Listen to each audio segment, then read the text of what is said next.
Hello guys, welcome back to our channel. গ্যাসটা জ্বালা, রান্নাটা কর। প্রথমে গ্যাসটা জ্বালাই নিয়েছি, তারপর টুকু তেল দে। দিয়েছি। তেলটা ভালো করে দিয়েছিস তো? দিয়েছি। কাচ্চি গানি মাস্টার অয়েল বলটা না? হ্যাঁ বটে। ঠিক আছে। তেজপাতা কটা দিলি? 3টা। তুই আমার শত্রু, একদম সত্যি বলছি। না তো, পেঁয়াজ আর লঙ্কাটা দিলাম, টুকু মাংস দিলাম। মাংসটা ধুইছিলি না ভালো করে? ধুয়েছিলাম।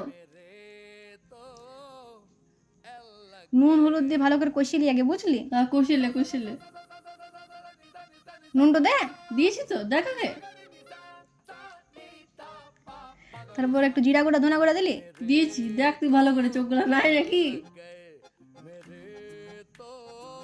মশলাটা বাটিছিস? দেখ তুই আগে দেখেলে। মশলাটা বাটা দেখ, মাংসের রংটা কেমন হয়েছে। আমার জন্য হয়েছে, আমি হলুদটা দিয়েছি তো। আর গরম মশলা আর মিট মশলাটা কে দিল? আমি দিলাম। খাই সে দেখবি দেখা, এরকম সেরকম এরকম ব্যাপার না। পোল্ট্রির মাংস খাই পড়তে ছাড়তে পারবি রে। সে তো জানি।